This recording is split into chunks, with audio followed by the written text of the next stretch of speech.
Salut, c'est Haru. Aujourd'hui, comme je l'ai mis... Ah non, je l'ai pas posté. Non, aujourd'hui, je vais vous présenter un manga au nom de Soul Eater. Comme vous aurez pu remarquer, c'est écrit normalement pas dans la description, mais au-dessus de la description, le grand mot. Là.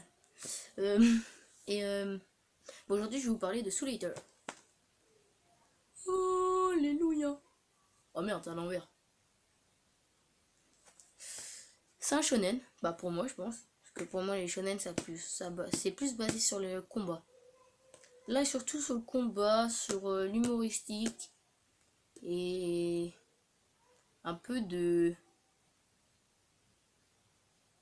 bande de pervers. Je suis sûr que vous pensiez à ce que je pensais. Ce que vous pensiez. Je suis sûr de savoir. Oui, non, en vrai, il y a un petit peu de cul. Donc, on dit un petit peu, il y a beaucoup, mais je vais pas vous dire les détails. Quoique. Dans le pervers. Je suis sûr que vous avez fait pause. Mais l'inconvénient de ce manga, bah déjà si je vous raconte pas l'histoire, de toute façon il est différent des autres, j'ai l'impression. Parce que vous voyez à l'arrière, ça c'est l'arrière, ou l'avant si vous voulez, par rapport en France. Et en fait, même si on enlève ça, on n'a pas de petits, de petites explications sur le manga, comme sur des romans, ou complètement différent. Je sais pas, moi on prend le manga Fairy Tail. Là vous allez avoir derrière le petit récit. L'épilogue un peu.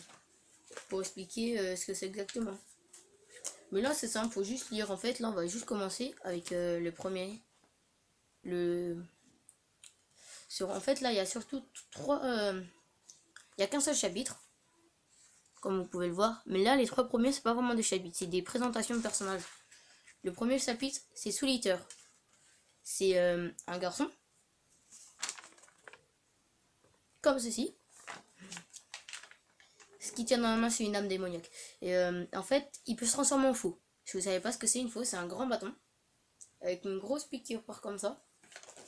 Et vous voyez là.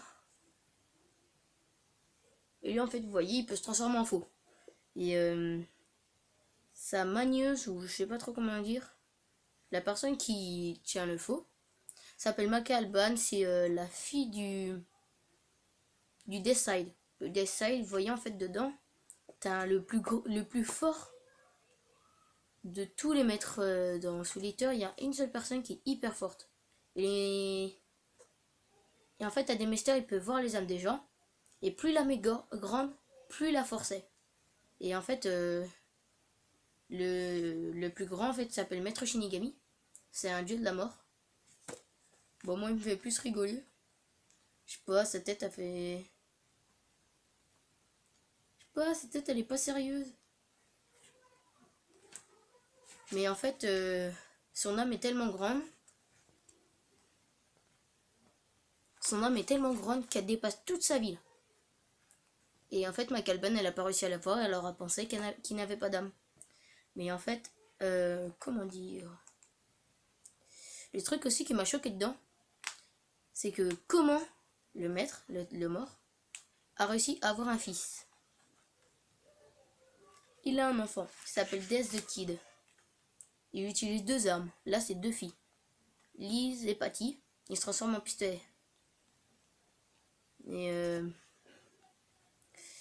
il est assez classe, ce qu'en fait, son problème, son défaut, c'est qu'il aime tout ce qui est symétrique. Il est à moitié symétrique, c'est qu'en fait, il a les cheveux qui partent là, et en fait, là, il a trois lignes blanches.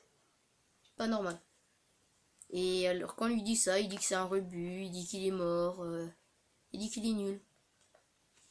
Bah, il a pas complètement tort. Mais en fait, le but de toutes ces personnes, bah si, j'ai oublié de vous parler d'un personnage, mon préféré, c'est Blackstar, un assassin. Ah, par contre, lui, c'est mon préféré. Mais aussi, en fait, ils travaillent pour, ils font ça pour récolter des âmes. T'as des humains, des gentils. Quand on les tue, ils ont une âme bleue. Une âme gentille.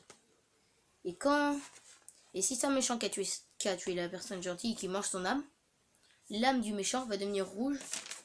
Un peu comme ça. Et en fait, bah, va devenir rouge. En fait, ça va devenir un œuf du grand dévoreur. Le grand dévoreur, c'est un démon qui a mangé plein d'âmes d'humains. Et en fait, après, il est devenu hyper puissant et tout. Et au début, en fait, c'était un gentil. Mais après, il a commencé à en goûter une pour savoir ce que c'était. Et après, il a pas arrêté, il a pas arrêté. Il a même mangé sa propre arme. Et quand il veut combattre, son arme elle ressort de sa bouche et tout. C'est bien, ce que ça, c'est pas dans le premier épisode. Mais c'est un bon manga. Ce que le problème, c'est que la suite se termine en 25 épisodes, en 25 mangas. Et au moins une cinquantaine d'épisodes en animé. Mais bon. Pas ça qui va me déranger. En tout cas, par contre, ça, pour moi, ça a été un de mes coups de cœur. Coup de cœur. Je vais dire coup de queue. J'ai vachement adoré. J'espère, bah là en fait ils en ont ressorti un autre, sauf que c'est sous l'Eternal Note. Là c'est l'histoire de 3 filles qui vont dans l'école. Voilà, c'est des meisters, voilà, j'avais oublié le nom. Ils vont à l'école de Meister, aller voir Maître Shinigami et tout. Et en fait, eux, ils vont raconter leur vie et tout. Ce que j'ai pas envie de lire, je sais pas, ça m'intéresse pas trop. Mais aussi, à chaque fin d'épisode du manga, il y a tout le temps un petit truc comme ça. Pour raconter la suite, comme pour les animes. Et aussi, je crois pas qu'il y a tout le temps, il y a des petites histoires comme ça.